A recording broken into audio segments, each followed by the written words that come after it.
पढ़ भी नहीं सकते उसके बाद, क्योंकि इनकी पैदाइश तो बाबाओं के आश्रमों में हुई, उन जाहिलों के बीच में हुई है जो सबसे ज्यादा इस समाज के घिनौने तबके से निकल करके आए। और ये बाबा जो सड़क के किनारे कभी तोते को लेकर के लोगों के भविष्य को बताते थे, वो जहाजों में होने लगे। में एक मेंबर ऑफ पार्लियामेंट ये कहता है कि गाय ऑक्सीजन लेती है और ऑक्सीजन छोड़ती है। ये वो भारत है जिसमें दुनिया की सबसे बड़ी पार्टी जो अपने को क्लेम करती है, वो एक टेररिस्ट को न सिर्फ ये कि टिकट देती है बल्कि उसके साथ उसे जिताती है। दुनिया के किसी देश में किसी पार्टी ने कहीं कभी, मुझे नहीं मालूम कि किसी टेररिस्ट को टिकट दिया और जिताया। ये वो भारत है जिस भारत के अंदर आगे आने वाली नस्लों को डार्विनिज्म नहीं पढ़ाया जाएगा। ये वो भारत है जिसमें लगातार बच्चों को ये बताया जाएगा कि हमारे देश में ही कहीं किसी ने पाइथर को रखे हुए। तो ये भारत एक नया भारत है, ये एक ऐसा भारत है जिसकी हमने कोई कल्पना नहीं। कुछ लोगों ने जरूर इस भारत का ख्वाब देखा था, लेकिन इस भारत को समझने के लिए हमें उस भारत की बात करनी पड़ेगी जो आजादी के फौरन बाद का भारत है। एक ऐसा भारत जो बिल्कुल टूटा फूटा, जख्मी और पूरी तरह से गरीब भारत। एक ऐसा भारत जिसका खून चूस करके इंपीरियलिज्म उसे तड़पता छोड़ गया। और तब लीडरशिप कह रही थी कि हम साइंटिफिक टेम्पर के आधार के ऊपर, साइंस और टेक्नोलॉजी के आधार के ऊपर नए भारत का निर्माण करेंगे। ये बहुत अद्भुत बात है। पता नहीं आप में से कितनों ने इस बात को सोचा होगा कि उस वक्त की लीडरशिप ये किस बेसिस के ऊपर कह रही थी, क्यों कह पा रही थी। कि आगे आने वाला वक्त साइंस एंड टेक्नोलॉजी के आधार पर नई नस्लों की दिमागों को रोशन करेगा और इस देश को तरक्की की राह पर डालेगा। दोस्तों, ये इसलिए कह पा रहे, वो कहीं आसमान से नहीं टपके। नेहरू हो, गांधी हो, पटेल हो, मौलाना आजाद हो, आप कोई नाम ले लीजिए, वो आसमान से टपके हुए लोग। और वो साइंटिस्ट भी नहीं, वो वैज्ञानिक हरगिज नहीं थे, वो पॉलिटिशियन थे और थ्रू एंड थ्रू पॉलिटिशियन। जिस आदमी ने साइंटिफिक टेम्पर हिंदुस्तान में बात की लगातार, उस आदमी ने कभी जिंदगी में ट्राइपॉस किया था जिसमें फिजिक्स, केमिस्ट्री, मैथमेटिक्स पढ़ी। वो भी मारे मान, क्योंकि बाप का ये ख्वाब था कि वो एडमिनिस्ट्रेटिव सर्विसेज में जाए और उसके बाद का दौर जो है बदलाव आ गया, उन्हें पसंद नहीं आई और उन्होंने वकील बनना पसंद। तो ये साइंटिस्ट नहीं, गांधी को कोई साइंटिस्ट नहीं कह सकता, पटेल को कोई साइंटिस्ट नहीं कह सकता, मौलाना आजाद को कोई साइंटिस्ट नहीं कह सकता। अगर ये बातें सिर्फ साइंटिफिक कम्युनिटी कर रही होती तो समझ में आता भाई कि साइंटिस्ट साइंस की बात कर रहे हैं, ठीक है, यहाँ बहुत ज्यादा आगे साइंस की बात कर रहे हैं। मैं अलका जी से ये एक्सपेक्ट नहीं करता कि वो साइंस की बात कर रहे हैं। तो ये लोग कैसे साइंस की बात कर रहे हैं? ये अद्भुत चीज है। उस किताब में जो नेहरू लिखते हैं वो हिस्ट्री की किताब है और वहां 10 पेजेस वो डिवोट करते हैं साइंस से, टेक्नोलॉजी और साइंटिफिक टेम्पर। क्या था ऐसा? अगर कुछ था तो ये था कि फ्रीडम मूवमेंट के दौरान बेहतरीन दिमागों के साथ ये परवरिश पाई।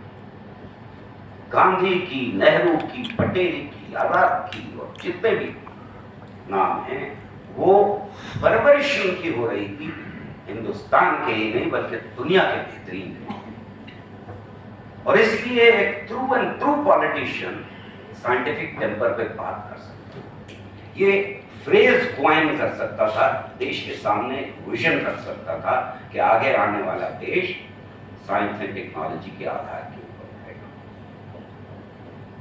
और इस देश में एक कंसेंसस क्रिएट किया गया था कि हम अगली नस्लों को साइंटिफिकली टेम्पर्ड बनाएंगे।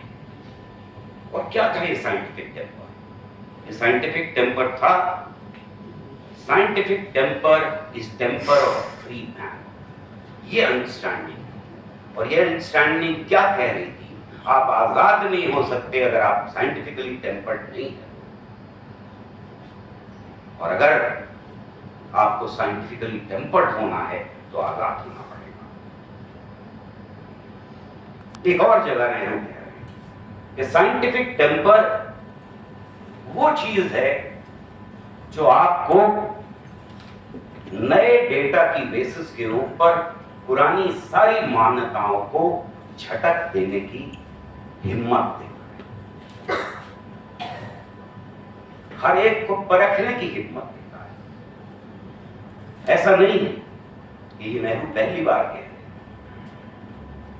इसके ऊपर डिस्कशन हो चुकी है, लेकिन इतनी खूबसूरती से अवाम के सामने रख रहे थे और कह रहे थे कि साइंटिफिक टेम्पर का मतलब ये है कि जो कंक्लूजन्स हम लैब के अंदर निकालते हैं, जो तरीके हम लैब के अंदर इस्तेमाल करते हैं, उनको जिंदगी में इस्तेमाल करना बियॉन्ड 4 वॉल्स ऑफ लेबोरेटरी जब इस्तेमाल किया जाता है तो उससे साइंटिफिक टेम्पर।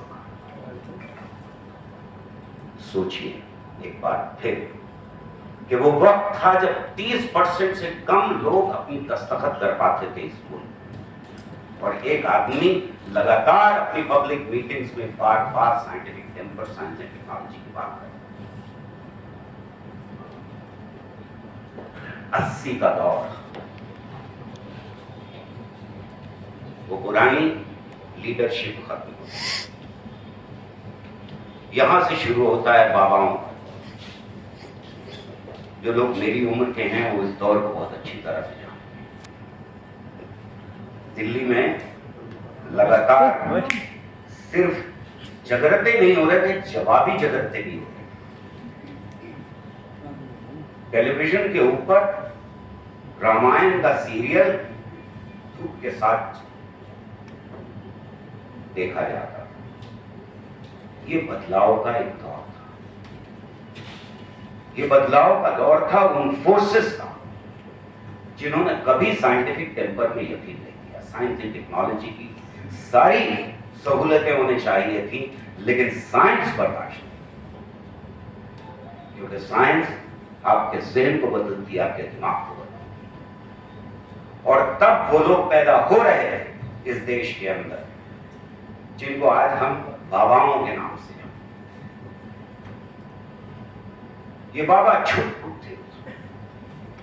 आज इनमें से 10 बड़े बाबा ऐसे हैं जिनका टर्नओवर ईयरली किसी भी साइंटिफिक इंस्टीट्यूशन से ज्यादा है। वो इंडिपेंडेंटली चांद के ऊपर जाने के लिए जो बजट है हमारा, वो लॉन्च कर सकते हैं।